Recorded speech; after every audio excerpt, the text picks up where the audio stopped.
মধ্যপ্রাচ্যে দখলদার ইসরায়েল ও ইরানের মধ্যে চলছে এক ভয়ঙ্কর যুদ্ধ, আর এ যুদ্ধে সরাসরি অংশ নিয়েছে মার্কিন যুক্তরাষ্ট্র।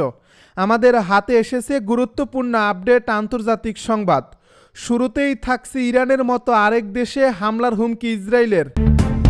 এবারে জানিয়ে দিব দখলদার ইসরায়েলের আবারও ড্রোন হামলা। এদিকে ইরান থেকে ফেরার পথে গাজায় বোমা ফেলত ইসরায়েলি বিমান।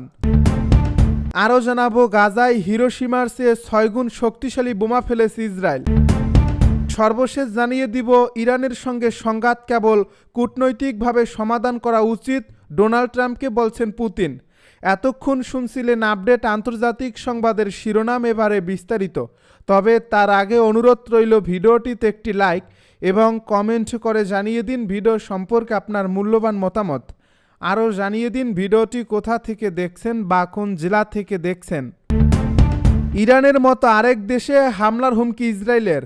ইরানের মতো আরেক দেশে হামলার হুমকি দিয়েছে ইসরায়েল। দেশটির প্রতিরক্ষা মন্ত্রী ইসরায়েল কাটস হুঁশিয়ারি দিয়েছেন। বৃহস্পতিবার আনাদুল এজেন্সির এক প্রতিবেদনে তথ্য জানানো হয়েছে। প্রতিবেদনে বলা হয়েছে ইসরায়েলের প্রতিরক্ষা মন্ত্রী ইসরায়েল কাটস ইয়েমেনের বিদ্রোহী গোষ্ঠী হুতিদের বিরুদ্ধে অভিযানের হুঁশিয়ারি দিয়েছেন। এ গোষ্ঠীটির ছোড়া একটি ক্ষেপণাস্ত্র ইসরায়েলি বাহিনী প্রতিহত করার পর তিনি এ হুঁশিয়ারি দেন। সামাজিক যোগাযোগ মাধ্যম এক্সের এক পোস্টে ইসরায়েল কাটস বলেন, ইয়েমেনের সঙ্গে তেহরানের মতো আচরণ করা হবে। তেহরানে সাপের মাথায় আঘাত করার পর আমরা ইয়েমেনে হুতিদেরও আঘাত করব। ইসরায়েলের বিরুদ্ধে যেই হাত তুলবে সেই হাত কেটে ফেলা হবে। ইসরায়েলি সামরিক বাহিনী জানিয়েছে ইয়েমেন থেকে ছোড়া একটি মিসাইল তাদের বিমান বাহিনী প্রতিহত করছে। এই ঘটনার পরপরই ইসরায়েলের প্রতিরক্ষা মন্ত্রীর এই হুমকি এসেছে। আনাদুল এজেন্সি এ ঘটনার পর হুতিদের পক্ষ থেকে তাৎক্ষণিক কোনো মন্তব্য পাওয়া যায়নি। এর আগে গত 13 জুন ইসরায়েল ইরানে সরাসরি ও উস্কানিমূলক হামলা চালায়। এতে ইরানের উচ্চ পর্যায়ের সামরিক কর্মকর্তা, পারমাণবিক বিজ্ঞানী এবং সাধারণ নাগরিক নিহত হন। এর প্রায় এক সপ্তাহ পর যুক্তরাষ্ট্র ইরানের 3টি পরমাণু স্থাপনায় বোমা হামলা চালিয়ে যুদ্ধে প্রবেশ করে। ইরান এ আচরণকে জাতিসংঘ সনদ, আন্তর্জাতিক আইন এবং পরমাণু অস্ত্র বিস্তার রোধ চুক্তির গুরুতর লঙ্ঘন বলে উল্লেখ করে আসছে। ইসরায়েলের আবারও ড্রোন হামলা চালিয়েছে ইসরায়েল। লেবাননের ব্যস্ততম সড়কে একটি গাড়িকে নিশানা করে এ হামলা চালানো হয়েছে।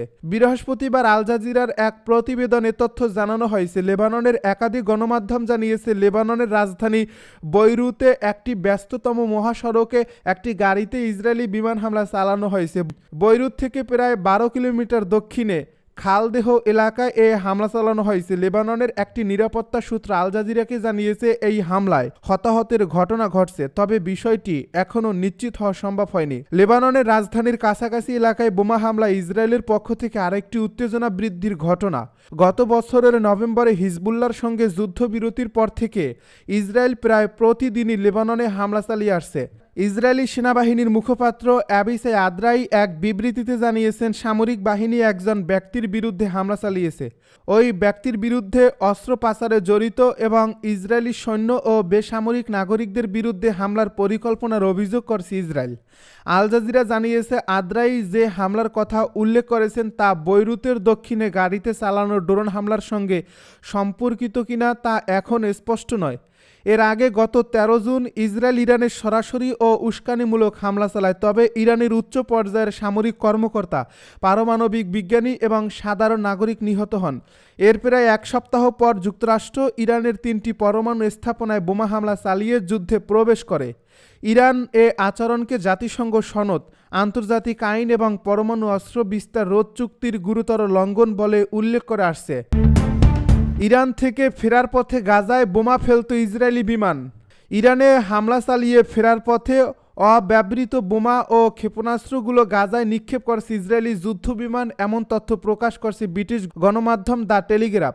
ইসরায়েলি সামরিক সূত্রগুলো নিশ্চিত করছে যে ইরানে পরিচালিত অভিযানের প্রথম দিক থেকেই পাইলটেরা দেশে ফেরার পথে অব্যবহৃত গোলাবারুদ গাজায় হামাসের লক্ষ্যবস্তুতে ব্যবহারের জন্য প্রস্তাব দেন। আইডিএফের কমান্ডারেরা সেই প্রস্তাব গ্রহণ করেন, পরে লক্ষ্যবস্তু নির্ধারণে সহযোগিতা করে। এরপর পুরো 12 দিনের ইরান ইসরায়েল যুদ্ধকালে কৌশলটি ব্যাপকভাবে প্রয়োগ করা হয়।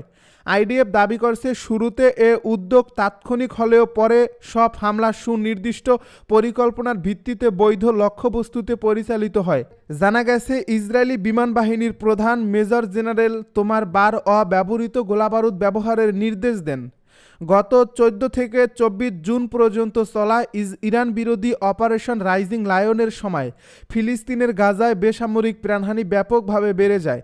বিশেষ করে খাদ্য সহায়তা বিতরণ কেন্দ্রের কাছে গুলিবর্ষণের কারণে শতাধিক বেসামরিক নাগরিক নিহত হন। তবে ঠিক কতজন বিমান হামলায় নিহত হয়েছে তা স্পষ্টভাবে জানা যায়নি। গাজায় হিরোশিমার চেয়ে 6 গুণ শক্তিশালী বোমা ফেলেছে ইসরায়েল। গাজা ধ্বংস করার জন্য ইসরায়েল হিরোশিমার চেয়েও 6 গুণ বেশি শক্তিশালী বোমা ফেলেছে বলে জানিয়েছেন ফিলিস্তিনে জাতিসংঘের বিশেষ দূত ফ্রান্সিসকো আলবানিস। তিনি আরও বলেছেন, গাজা ধ্বংস করার জন্য 85,000 টন বিস্ফোরক হিরোশিমার 6 গুণ শক্তিশালী নিক্ষেপ করছে। এগুলো নিক্ষেপ করার জন্য ইসরায়েলকে অত্যাধুনিক অস্ত্র দিয়ে সজ্জিত করে অস্ত্র কোম্পানিগুলো প্রায় রেকর্ড মুনাফা অর্জন করছে। গাজায় আধুনিক ইতিহাসের অন্যতম নিষ্ঠুর গণহত্যার জন্য ইসরায়েলি দায়ী।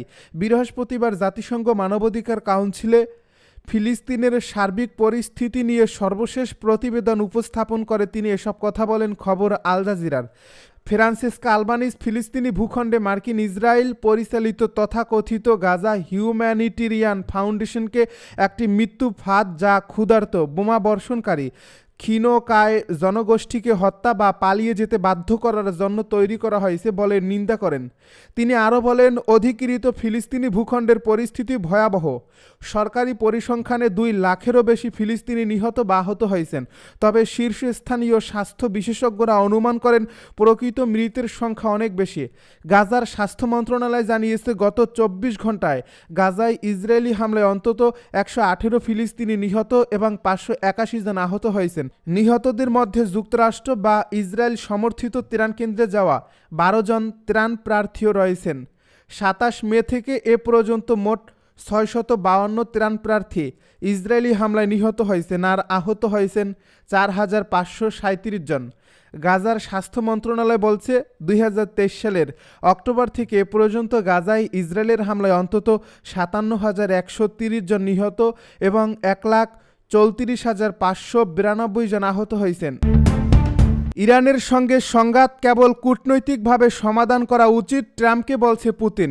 ইরানের সঙ্গে সংঘাত কেবল কূটনৈতিকভাবে সমাধান করা উচিত, ট্রাম্পকে জানালো পুতিন। রাশিয়ার প্রেসিডেন্ট ভ্লাদিমির পুতিন বলেছেন, ইরান সহ মধ্যপ্রাচ্যের সব সংকট কেবল রাজনৈতিক ও কূটনৈতিক উপায়ে সমাধান করা উচিত।